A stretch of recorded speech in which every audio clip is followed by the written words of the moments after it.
Coming up on the Sports Desk, the North Saxons lit up the scoreboard all season. All that on a run to the CIF Finals and the chance to win the school's first league title ever.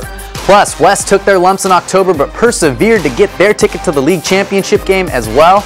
Their last obstacle, a league foe that already put the hurt on them once. Can the Warriors make it 2 for 2 in revenge games in the playoffs? And with winter sports finally here, Jenny Phillips going to take us over to Elko to see what the men's basketball team is shooting for under a new head coach. All that and more coming up right now on the Sports Desk.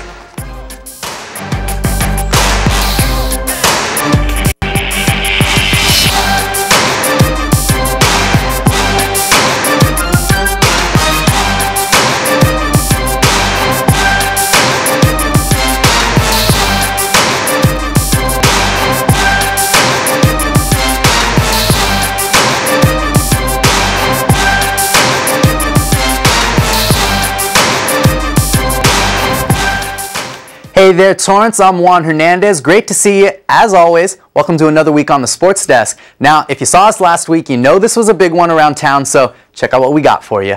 Well, it finally happened. All season long, we watched the North Saxons transform from the 2-8 2011 team into a force to be reckoned with. While the narrative most of the regular season was simply a team with 3 offensive stars putting up huge numbers, if you peeled back the layers of the Saxons, you'd find a defense that produced 3 shutouts, a speedy running back that literally came out of nowhere late in the season, and eventually a shot at the school's first ever CIF crown. Brittany Johnson brings you that highlight. I'm here at North High where the Saxons are trying to break their own CIF record tonight against the Nordoff Rangers. Hey, history may not be on their side, but if you ask these guys tonight, that's a thing of the past, and the guys are ready to bring home the trophy for the first time in school history. It's the opening drive of the game, and George scrambles to make something happen on offense. He'll get the first down with a gain of 5. Just 2 plays later, George looking for Mikey around the 40, but he throws his first interception of the night. The Rangers are able to capitalize on the interception. Their running back Taylor Livingston is able to find a hole and scores the first TD of the night for 63 yards on their first offensive play. It's 7-0 Nordoff. Later in the first, Nordoff on 2nd and 7, and they're going for the TD, but Mikey Gerardo is there with the interception. The North is not able to score on that drive. The Saxons D comes up big again and they recover the Nordoff fumble. Later on, George is looking to go deep to Alex Alvarez, but the refs call this an incomplete pass and the crowd goes crazy because there's obviously holding on the play. Saxons can't catch a break. But they catch one here as Nordoff throws an interception. There's Mikey with his second one of the night and he runs it back about 20 yards. On the 4th and 5th, George finds Devontae for the 13-yard TD, and we're all tied at 7. Coming out at the half, Nordoff came out with an 89-yard kick return down the right side. Later on in the third, after another Nordoff interception and a TD, North responds with an 80-yard run by Corey Cox to bring the score to 21-14. But it wouldn't be enough to seal the deal, and for the 4th time, the Saxons wouldn't be able to win the first CIF football title in the school's history, and the Saxons fall short to Nordoff Rangers 31-14. We didn't execute like we wanted to tonight. We had our chances and we just couldn't capitalize. We didn't capitalize on turnovers. We really didn't. You get 3 in the first half and the momentum swings, you got to capitalize, but we didn't execute. You really know the school history. Yeah. This game meant a lot to you. Yeah. Can you speak about that? Because I know it goes back in your family.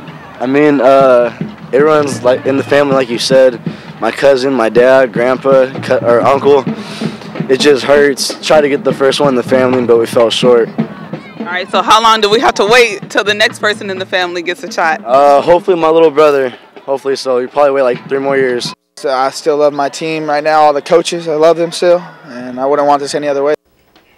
So while the Saxons and all their friends and family would have loved to hang that first championship banner at North High, no doubt this was an amazing year. Corey Cox has 92 yards on 5 carries. One of those his 80-yard scamper you saw all the way across the goal line. George Hernandez throws the ball 40 times, can only complete 17 of those passes for 158 yards, 1 touchdown and 3 interceptions. So Nordoff's D clearly the dominant piece in this game. Coming into the matchup, they had held opponents to an average of just 11 points a game. North's offense, they'd averaged 40 points a game coming into this one. Meanwhile, on the other side of town, we saw the West Warriors go through a completely different season of emotions. 1-3 in the month of October, 3 straight Bay League losses nearly shut down the Warriors' chances at even seeing the postseason. With an equally high-powered offense led by the entire South Bay's leading rusher Barry Thomas, the intriguing thing about West's postseason run hadn't been about just winning. It's been about becoming a postseason of revenge. Their second-round win over Miracosta, a team West hadn't beaten since 2006, check. Get in the finals, and who do they face? Only the two-time defending Bay League champs Palos Verdes, the same Palos Verdes squad that also beat the Warriors in October. So this time around, the two teams headed out to Long Beach to play for the whole CIF crown. West trailing halfway through the second. Joey Notch lobs this one up for the big man Craig Nouse. They tie it up at 7. But guess what? PV gonna march right on back. Matt Lopes gets his second trot across the goal line here. Big boy would have 3 touchdowns alone in the first half. And then Lopes breaks a couple tackles up the middle here. He's in for 6, helping the Sea Kings break this one open before the halftime break. 19-7 PV. Third quarter now, PV scores on the QB sneak. Brian Scott, he wants a little bit of love. No need to give it all to Matt Lopes. So the Warriors head into the fourth now, trailing 25-7. Late in the game, Warriors still battling though. Barry Thomas gonna punch it in from close. 100 yards and 1 TD on the night for the workhorse Thomas. Now, time winding down, Mason Manu gonna get a huge hole. PV puts the cap on this one. The Warriors unable to avenge their regular season loss to Palos Verdes. They fall 35-14. And there it is, another great Torrance team coming up just a little short in pursuit of a CIF championship. Palos Verdes bookends West's great 5-game winning streak that took them all the way to the end. The Sea Kings actually rally off an 11-game winning streak of their own to capture the league championship.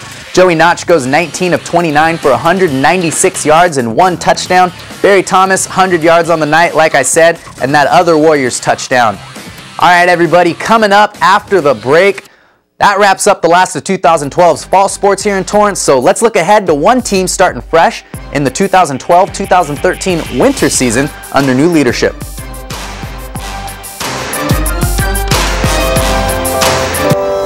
This could be a bicycle. Or a bat. This could be a robot. Or an airplane. This could be a playground. This could be a book bag. Or a soccer ball.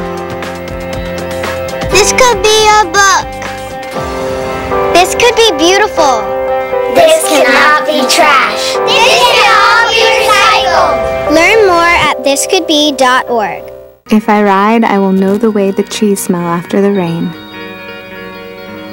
I will grow a heart so strong that hospitals will take Tuesdays off. If I ride uphill, I will eventually get to ride downhill. That's how it works. If I ride, my breath will fill the air instead of smoke and car exhaust. If I ride, road rage will turn into laughter. And I won't be a boy or a girl. I will just be a rider. If I ride, I will be strong.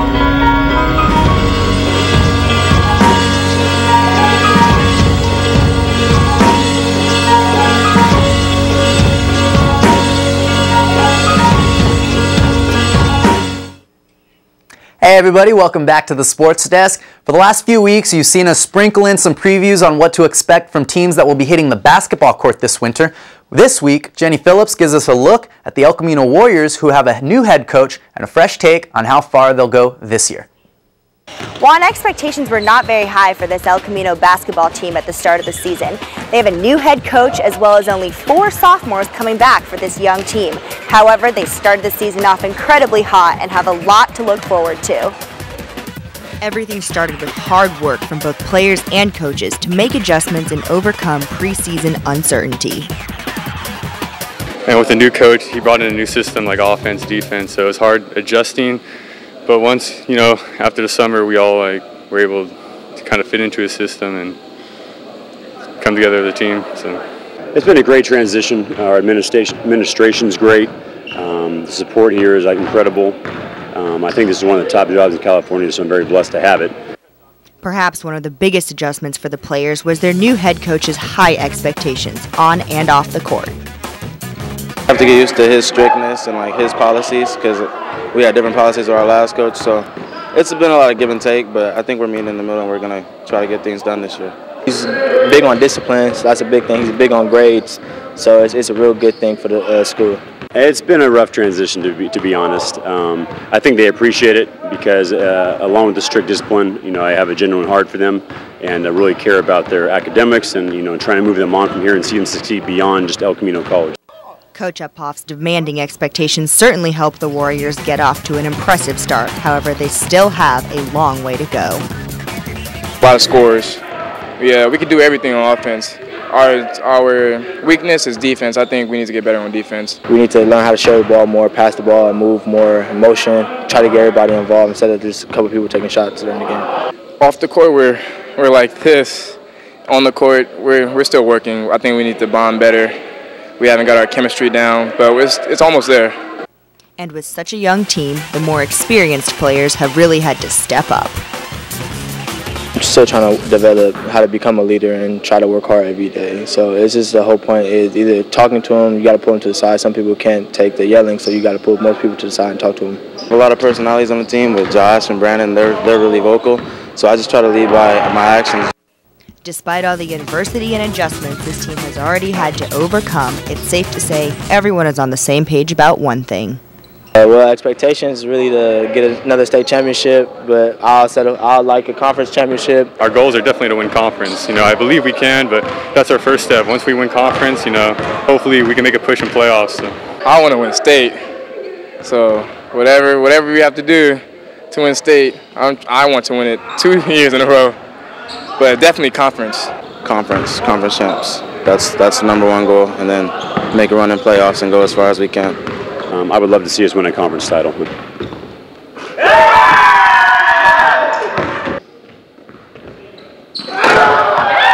As you can see, these guys are fired up. Expect an impressive season from the Warriors. From El Camino College, I'm Jenny Phillips for the Sports Desk. Thanks for that, Jenny. The Warriors have started off their 2012 season with some preseason tourneys before they'll take on some opponents from the Western State and Pacific Coast Conferences to close out the 2012 calendar year. In just their first 5 games of the season, Elko's averaged 77 points. They've shot 46% from the field, a promising early stat for sure. Not so encouraging though. In that same stretch, the Warriors have turned the ball over more times than they've had assists on the season. So ball security clearly going to be a focus moving forward. They're averaging 18.6 turnovers a game at this point.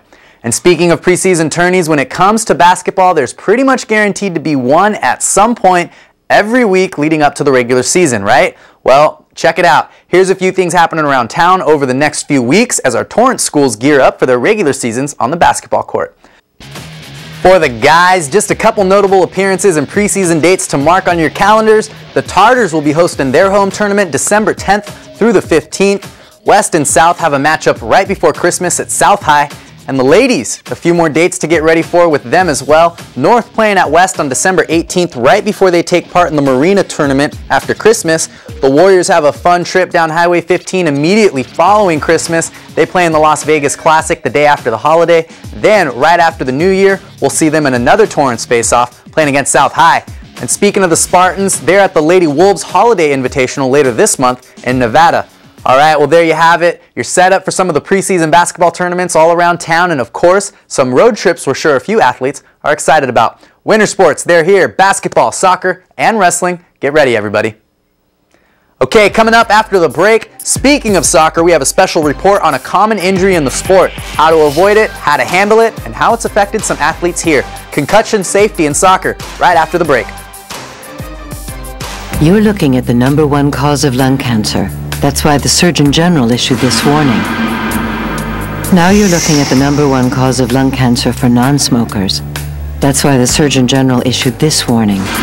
Radon is an invisible radioactive gas that seeps inside your home from underground. Whether you smoke or not, radon can cause lung cancer. Protect your family. Have your home tested. Call 1-800-SOS-RADON. Radon problems can be fixed. We are this close. We are this close. To direct models. We're this close. This close to making history. This close. From 120. We are this close. We are this close. This close. This close to changing the world.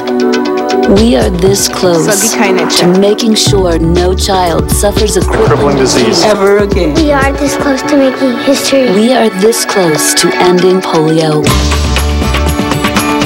This close to ending polio. We're this close. This close. This close to ending polio. This close. We are this close to ending polio. All we need is you. All we need is you. All we need is you. Is you. We are this close.